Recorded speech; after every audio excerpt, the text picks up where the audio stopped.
Welcome to the Westborough Affordable Housing Trust meeting of Friday, I'm sorry, November, this is, It's December. I'm sorry, I'm looking at the meeting, the minutes. On Friday, December 13th, 2024, we're in Memorial Hall and Town Hall. And we are recording this, and it will be broadcast by Westborough TV. So I'm calling the meeting to order, and the first item on the agenda is approval of minutes from the Trust's meeting of November 14th. I move to approve the minutes of the Trust's meeting on November 14th, 2024, as presented. Okay. Second. All right, I have one suggestion on the change on page 2. The first bullet that you see, it says the current primary housing stock is apartments and rental units. I think we should put the word affordable before housing stock. Okay. Yeah. And on the next line, just to, because I think we're more even in, Right. the the market rate housing stock is split. And then the next item down is, it says single-family homes being built have been larger, and I would just put in, after larger, in size in the last 30 years. Just to, because larger meaning like more instead of more. That's my only suggestion to clarify that. So I'll adjust my motion to approve the minutes from the Trust's meeting of November 14th, 2024, as amended. second? Second. Okay. All those in favor? Yeah, you have to do roll call. Oh, we got to do a roll call with Steve. Alan. Edinburgh, yes. Salzman. Ken? Ken. Salzman, yes to improvements. Oh, yes. We're doing yes. roll call. Yes. Yeah, okay. Hank is yes. Sorry. And Steve. Herrera, yes. Okay. All right. So we have 5-0. All right. Moving along. Sewer moratorium update. Okay, so I spoke with the town engineer about what the status is on the sewer activity, the moratorium. There's a couple of steps to getting it resolved. The town engineer was able to inform me about the first step, which is to determine how much capacity is available to be allocated. That answer should be available either late in Q1 of next year or early Q2. So we'll have a number that's just kind of a gross number that and at that point, the town engineer and the DPW's work is essentially on hold while the community decides how they want to allocate that capacity. So we'll need to put in place a process for issuing permits, connection permits and such. I did not discuss with the town engineer. The town engineer said the DPW is not the organization who has that decision authority. It's not clear who does have the decision authority. My prediction, not the town engineers, is that will involve the Board of Health, the Economic Development Committee, the Building Department, the Planning Department, and I may have forgotten someone. Oh, the Conservation Department. So all of those departments have legitimate input, and of course, I don't know legally whether the Board of Selectmen makes the final allocation decision or whether it has to go to town meeting, because it does impact, the availability of things to be built and such. So I don't believe it's a town meeting issue. I think Okay. we'll end up with the At the select board for a who final. has to sign the plan that goes to the state. So at this point, there's not much we could do except that I think we should start planning for how would we like to participate in designing the process for allocation. And I would suggest we should think about having conversations with that list of stakeholders I've just identified to get an understanding of, or just to make them aware that we would like to have a participation in that process because we have an important role to play in the community. We are a stakeholder along with other stakeholders, because that process will decide what our opportunities are to do things. I also, I consulted with the town engineer. I said, how does one go about getting waivers? And I was told that there's two things. One is there is a documented process for the moratorium. There is a document that was approved, I believe, by the select board that established the moratorium. That document also established the guidelines for getting waivers. I looked at all of those guidelines and couldn't see how we, the Housing Trust, would qualify under any of those guidelines. The other message was from the town engineer. So far, the DPW director, who has the authority to issue waivers, has not issued any. So the probabilities are that since we don't really clearly qualify, and since the DPW director is not inclined to freely give out waivers, which I think is appropriate, by the way, that's not a path we should try to travel. So put all that data together, my prediction is it'll be Q3 next year, maybe late Q2, but more likely Q3, before we'll have a clear understanding of our ability to get allocations of sewer capacity. That's just my guess, personal guess. Okay.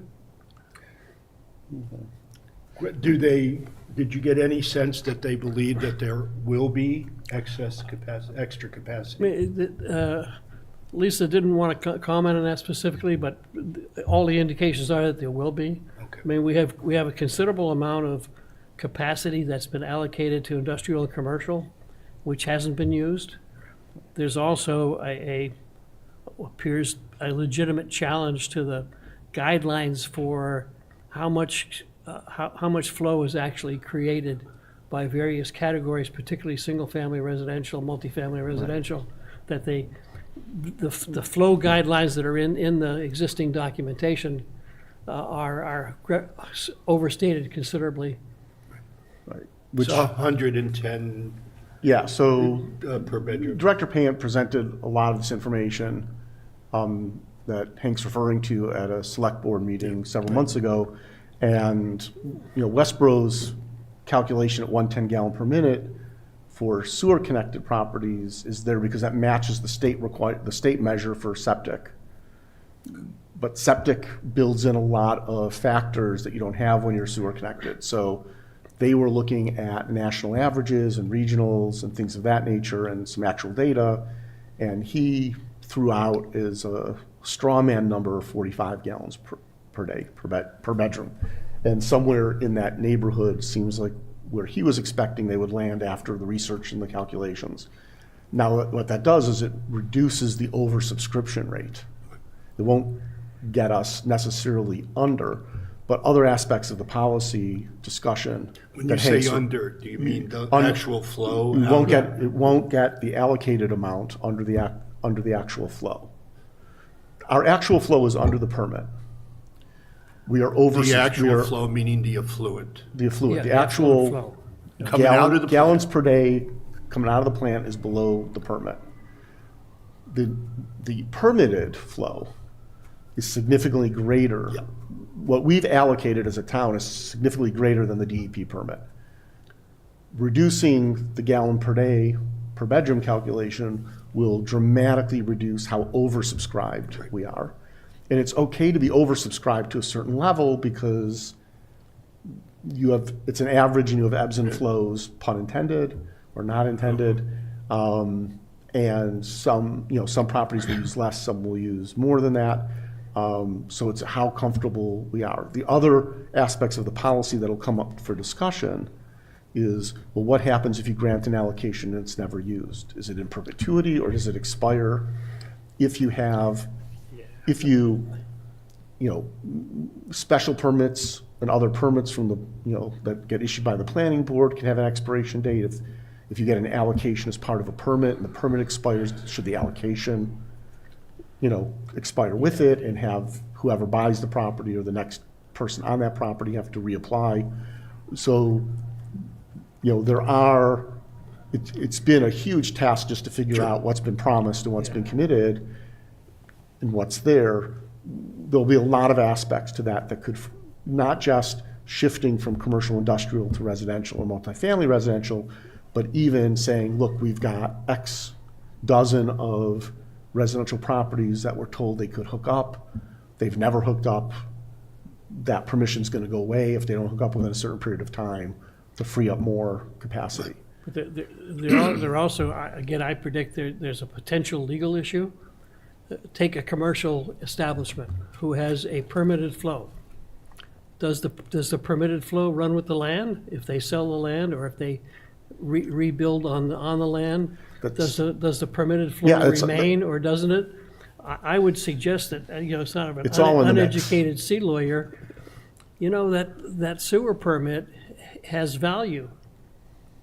And typically things of that sort run with the land. So I would predict that you're going to have to, somehow in the policy structure and in the legal structure, you're going to have to resolve what happens to the existing permitted allocations if you reduce them and want to reallocate them. I don't know. That's another thing that's going to be a sticky Right. All issue. right. We had 5 minutes allocated for this, so That's I just- think it's hurry up and wait. Yep. Well, I don't know what any actions we should be taking at this point. well, this sort of moves into the next agenda item. Yeah. So, Why don't we move on to that and to the HB Cottages update? Hank again. Yeah, at this point, we've engaged WDA Design Associates to do the next tier of evaluations. They're out there. I believe they've flagged the wetlands, and they've done surveying and gotten topography data and such.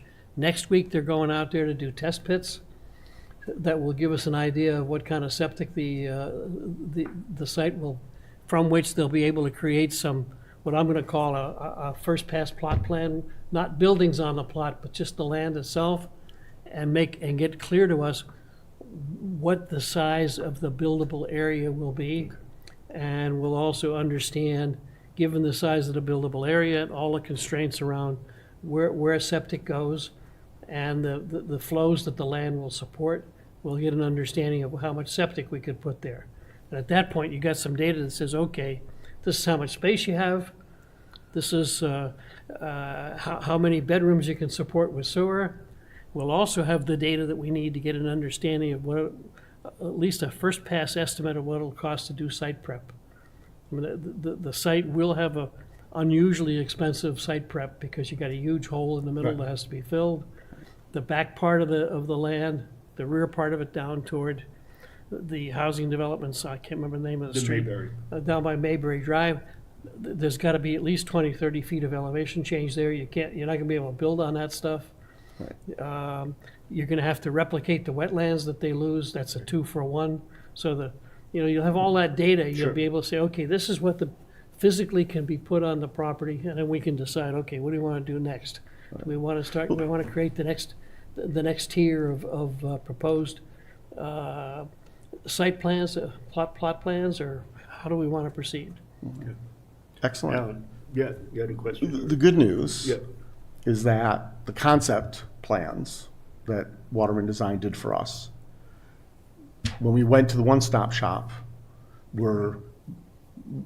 had a 5-for-1 replacement of the wetlands from 300 square feet to 1,500 square feet, using that back part of the property, making it contiguous. And our plan had the 50, 100, 150-foot demarc. And the initial feedback was where we were thinking where that concept plan had us placing the buildings in the parking lot would be acceptable for building. Of course, it assumed that we could put the septic tank in one of two places, and so this will let us know. So I'm hopeful that get all those if the diggings say, hey, plan A, plan B for where septic might be is workable, then we should actually, be able to start, looking forward pretty easily. So this is encouraging. This is good news that this is moving It's all forward. good. We're making progress. Yeah. Beach Street, Two things. We're working with the planning department. We're starting to resurrect the documentation that goes back to the 1970s, where they got a comprehensive permit to build the building. This is the. This is the Beach Street. The Beach This Street is apartments. the Westborough Country Village, Right. the abutter. I mean, Right. I had a conversation with the planning department. Hey, we're looking for leverage. You know, we're gonna go into a negotiation. When you're in a negotiation, you gotta have something to give, right? Sure. Well, so far, about all we have is money. And so you'd rather have other things to give also. We're also having difficulty getting their attention. I know. So we started looking back through the permitting. We've been able to find some of the data, but we've not been able to find the final comprehensive permit recording. What we found, and I've taken a kind of a cursory look at, their first pass application to the ZBA was denied. This is back around 1972 or something like that. And then they must have gone back and appealed and gone back again.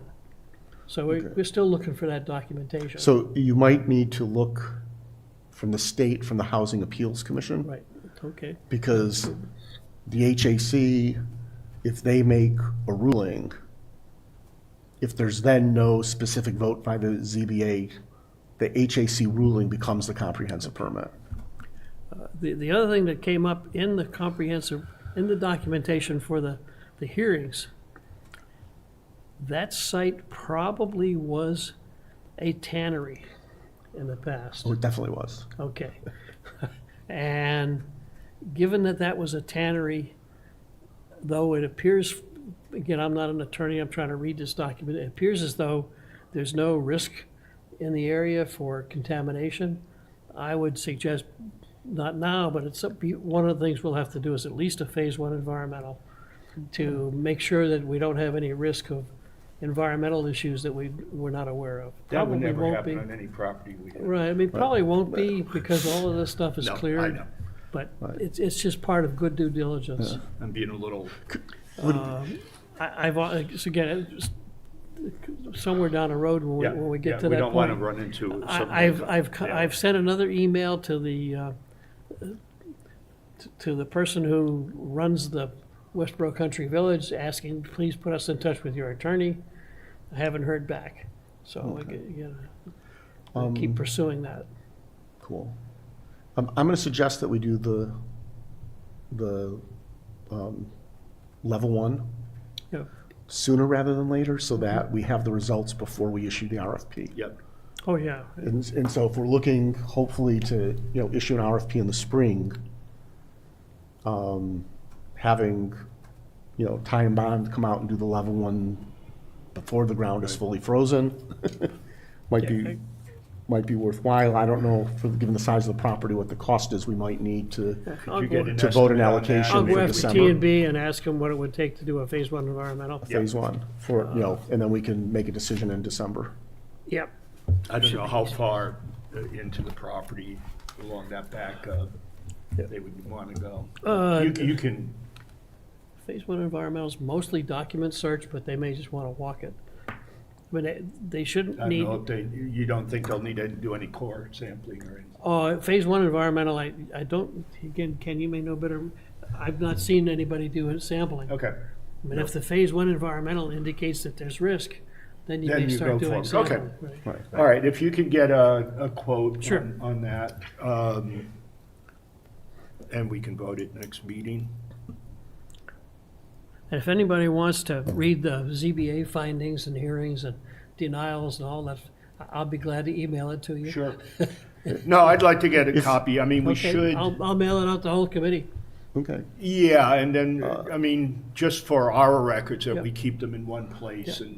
and, on the I shared can drive. also- Are you able to access the SharePoint drives easily? Not yet. Then why I'm don't you still working email on it. those to me and I can, or to Karen, so Kristen, Okay. she can post them in the project. I've create a also pulled subfolder. copies of the mortgage, the most recent mortgage on the property, because it has, I think I also have a copy of the regulatory agreement. I'm not positive, but there is a regulatory agreement on the Westborough Country Village.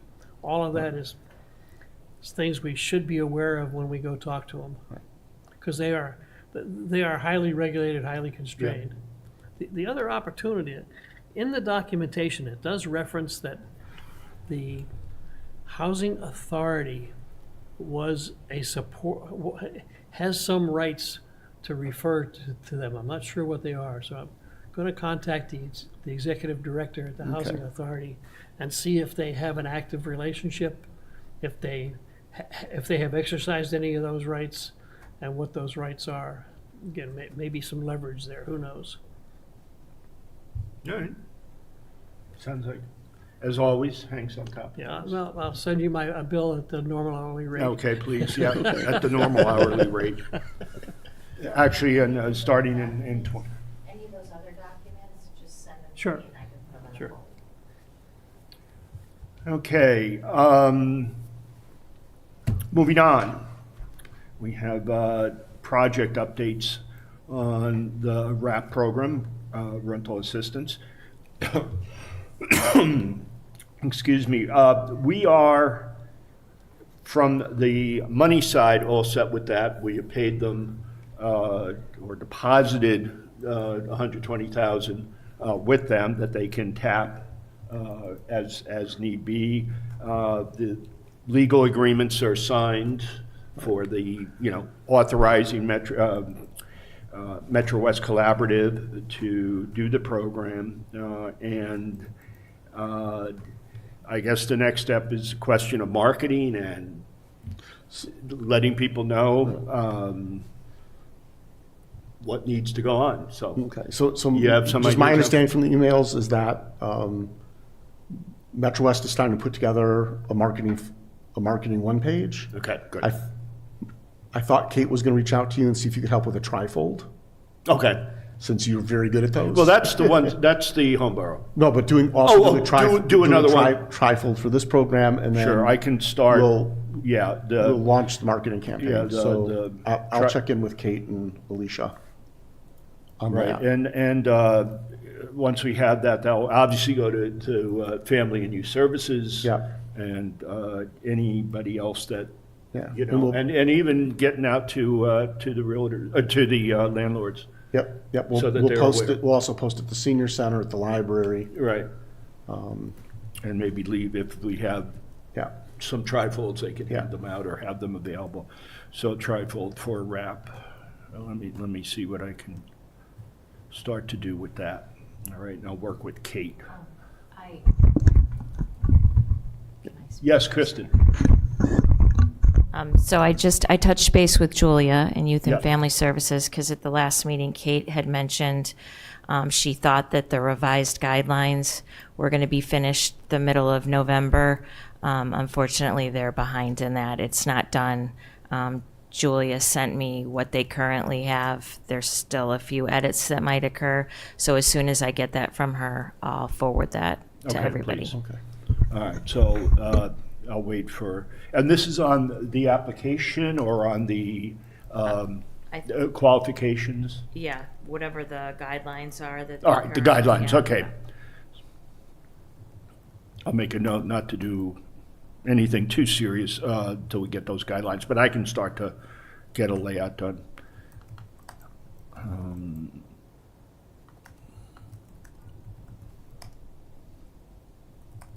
Okay, so we're hoping to get that deployed. All right, the home borrow down payment, we have paid them for the setup Right. of, so financially, that's where we are, so we're, So Metro West is building out the application process, right, which will be online as well as on paper.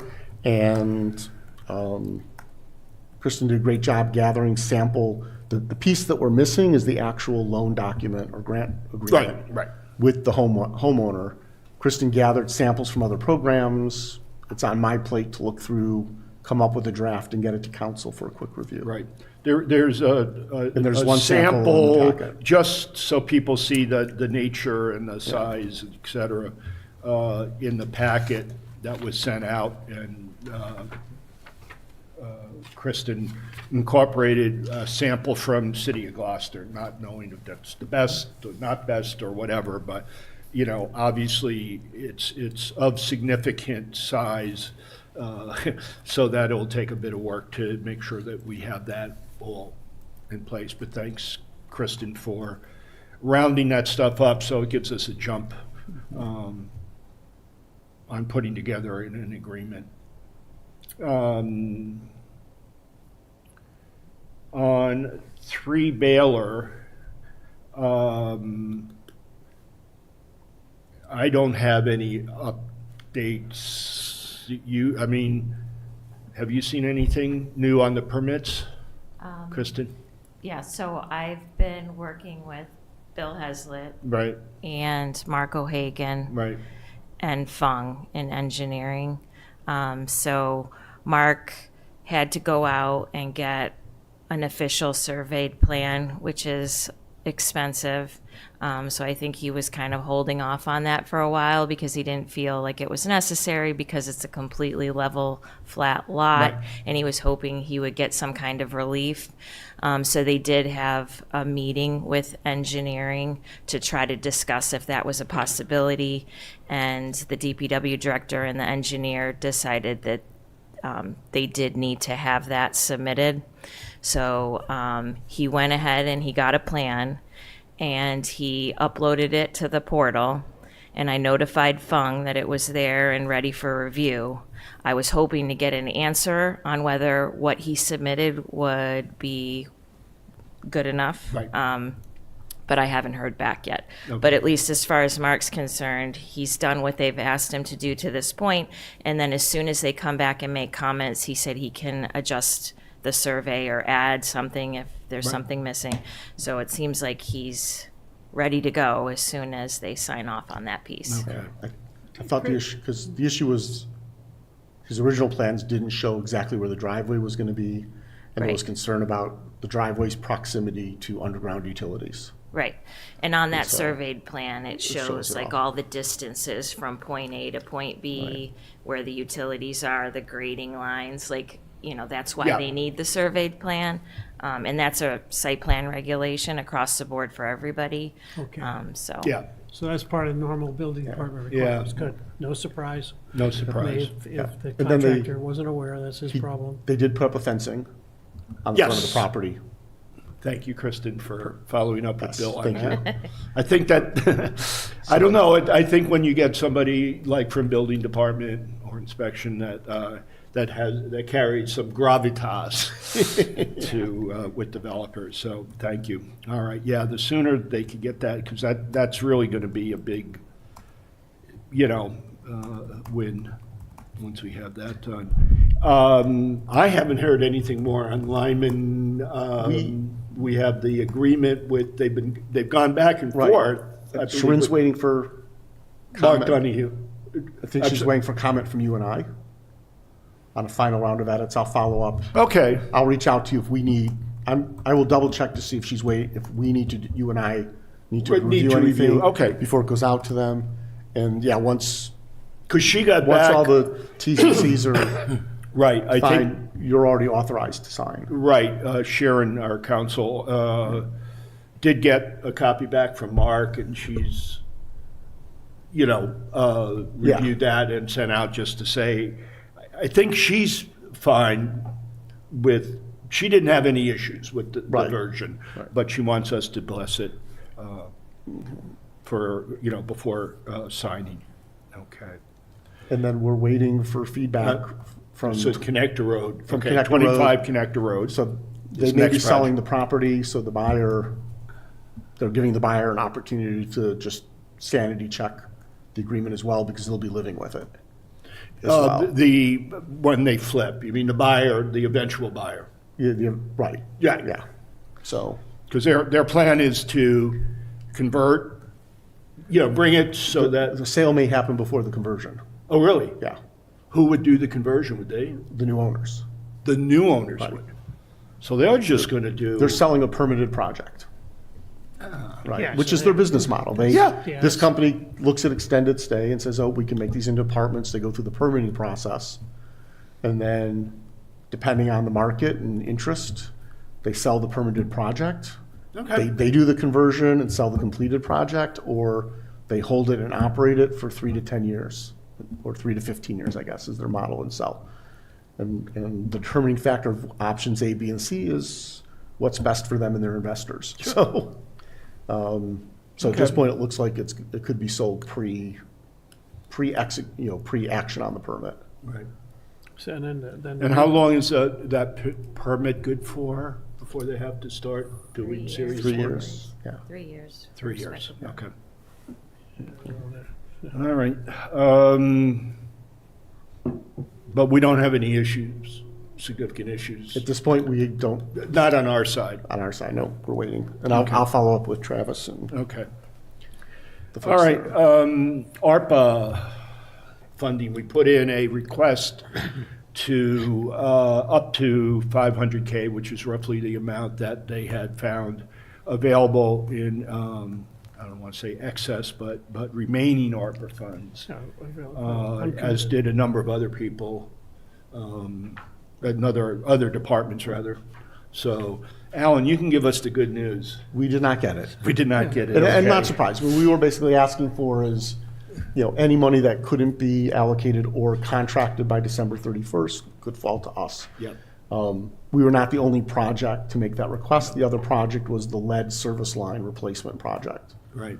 which is potentially huge numbers as far as that, and the concern that there will be, there's potentially homes where the lead service line will need to be replaced on the homeowner's responsibility side, and the homeowners may not be able to afford to do that work. And so,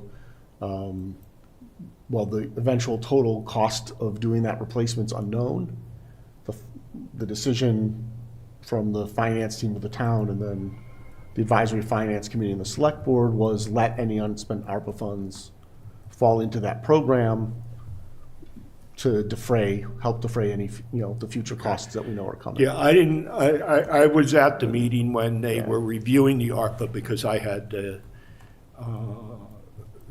separate presentation.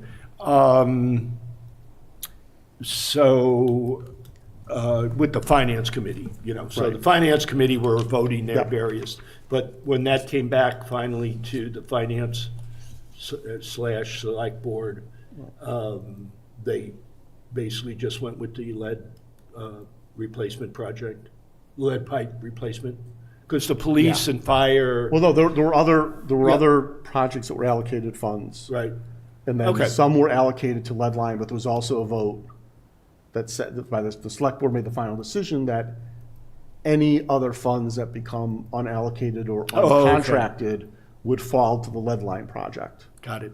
And so, if any of the other projects can't get a contract signed by December 31st, those funds automatically go to lead line. Okay, got And it. so they're the catch-all, not us, which is understandable and actually, will help in our mission as well. Okay. Any questions on that or, okay. It was good that, we were able to recover or identify some funds because there were special needs. Anyhow, moving on, financial statement, finally. If you look in your packet at the very end, and I would go all the way to the last 2 pages.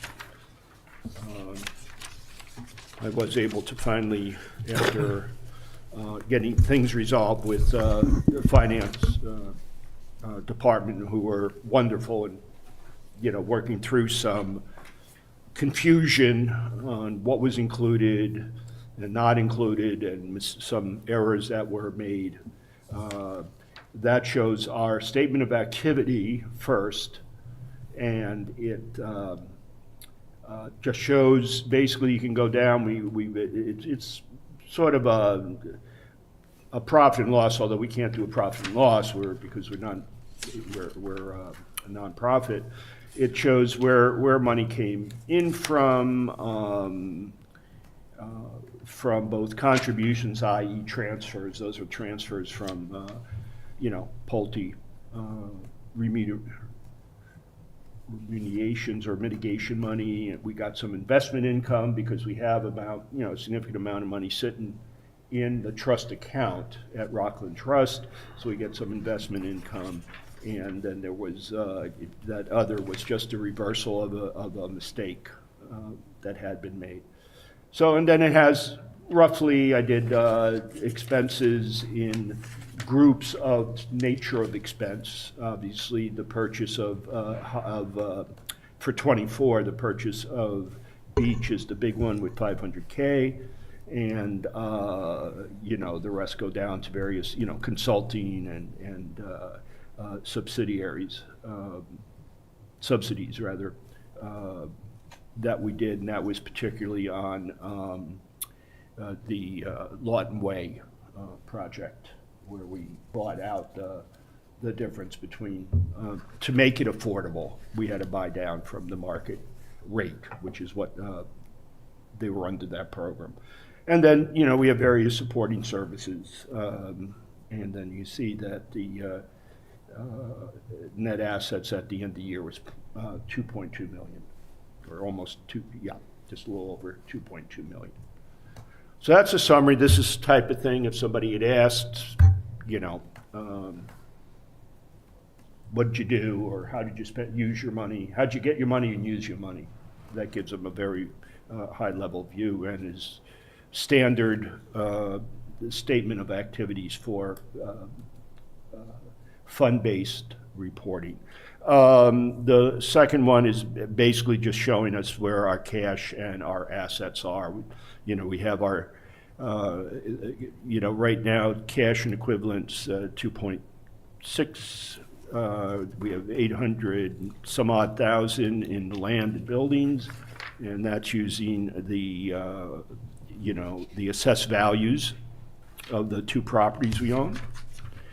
We have liabilities, and I put the liabilities as anything that we've encumbered, meaning we have set aside, we have voted to set aside, particularly 750 of that would be from the Lyman Street project, Colangelo's. That makes up most of that. Some others are like the RAP program and the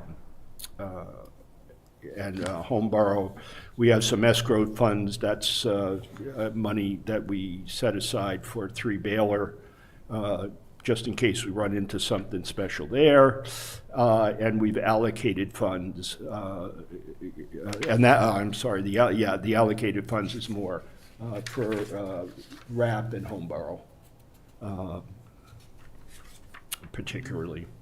The detail shows more of that. So we have basically at the end of, as of June 2024, our available cash, so you take out the, what we've encumbered, et cetera, is about 1.4 million. Okay. Any questions on those? And that's as of June 30. June 30th, what did I say? No, I'm just clarifying that that's as Yeah. of June 30th. June Fiscal 30th. 24. End of fiscal 24. End of fiscal 24, right. So, yeah, everything is fiscal, like town fiscal. All right. I'm not going to go into depth with the other the other document is a revenue and expenditure statement, and this is basically just showing a lot of detail on,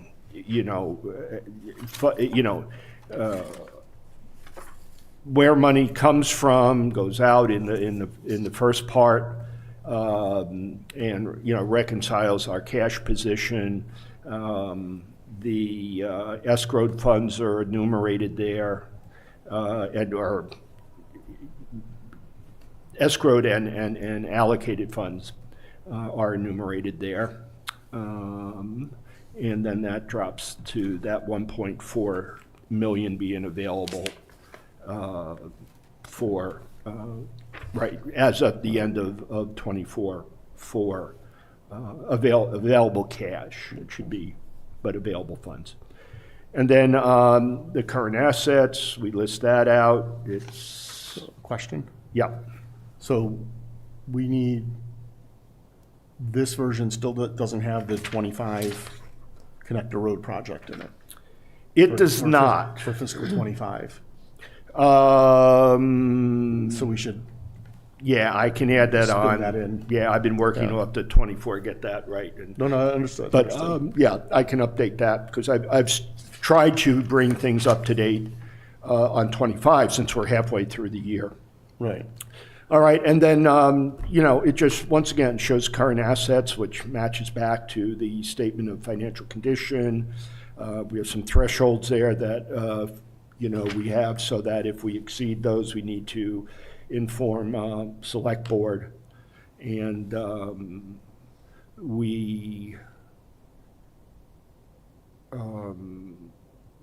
cash inflows to the portfolio, we had estimated 200,000 for 25, but we've gone back and forth. We should get that plus interest from the 2023 payment by Pulte.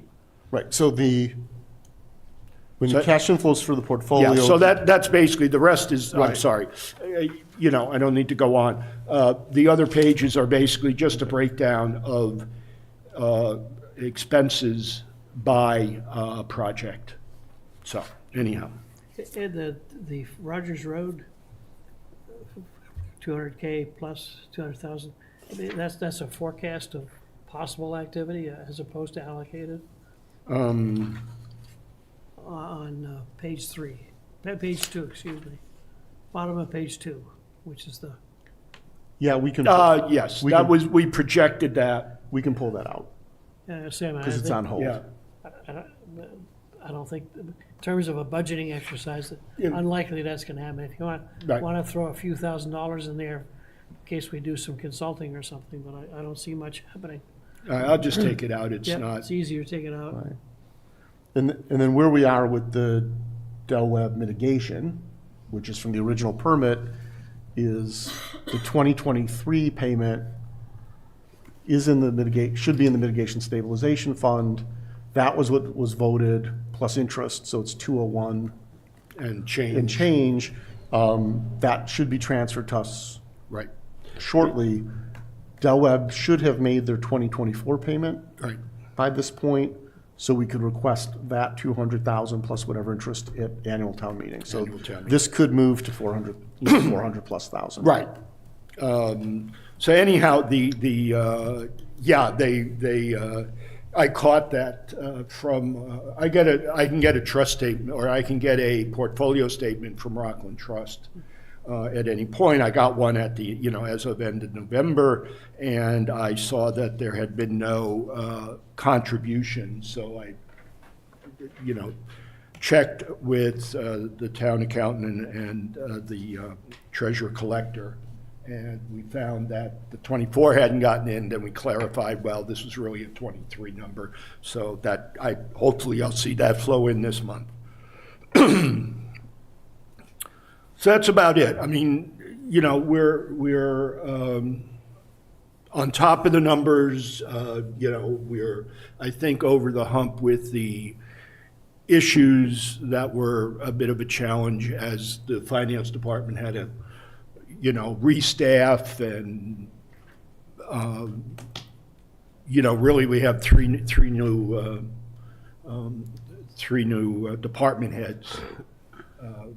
Latest being the assessor that was just hired recently. Wendy, last name? I'm drawing a blank. No, drawing a blank. Okay, that's taken over John. John's now finance director. So, anyhow, we will. What I'll try to do is hopefully for 6 months, which would be the end of December, I may have an update, but financially, I mean, we're in good shape. We're covering everything we have, and we have some flexibility in what we can do. Okay. Next. Issues and correspondence. Anybody have any issues? You have anything, Steve? I hear nothing. Good from my side. Okay. I just had to unmute. I have one point I'd like to bring out. decided that the handout at the meeting here would be best. Little birdie sent me this. And I can send a copy for, I think Hank, you probably are familiar with this. Basically, what I just handed out was Hank has been, as some people know, has in the past been very active with the Habitat for Humanity, and the Habitat for Humanity recently created the Henry J. Roush Spirit of Service Award. And I thought it appropriate, Hank being a member and just a wonderful member of our community. It basically just at the very beginning says, we salute Hank's outstanding dedication, support, and long-term service on behalf of our mission, which is the Habitat for Humanity, to build homes, communities, and hope. And congratulations to Hank on being the inspiration for and receiving the first Spirit of Service Award. So this goes on. I'd like to submit this to be included with our minutes, just as an addendum to recognize one of our own here. So round of applause for Hank. Well done.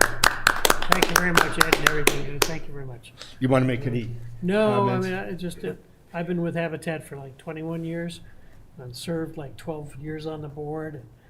I've been very involved with their activity, helping them grow and become and they're currently on a path to do 10 units a year, which for an affiliate, for a Habitat organization as part of the world is a big commitment. Good. But we're going to get there. Thank Okay. you all very And much for. And that's in basically Worcester area or Yeah, what Worcester, area? I'm in Worcester County and most of Middlesex County. Okay. So we're very active in Metro West or Middlesex County. Right, okay. All right, well, thank you. Any other issues, correspondence, concerns? Okay, given that, I will entertain a motion for adjournment. So moved? All right. Second? Can I hear a second? Second, Hank, second. All right, all those in favor? Oh, roll call. And, we got to do the roll We call, gotta right? roll call it. Herrera. Forever, yes. Okay, Edinburgh. Edinburgh, yes. Bain, yes. Roush yes. and Salzman. Salzman, yes. Okay. Thank you, Westborough TV. Thank you, Westborough TV, for recording.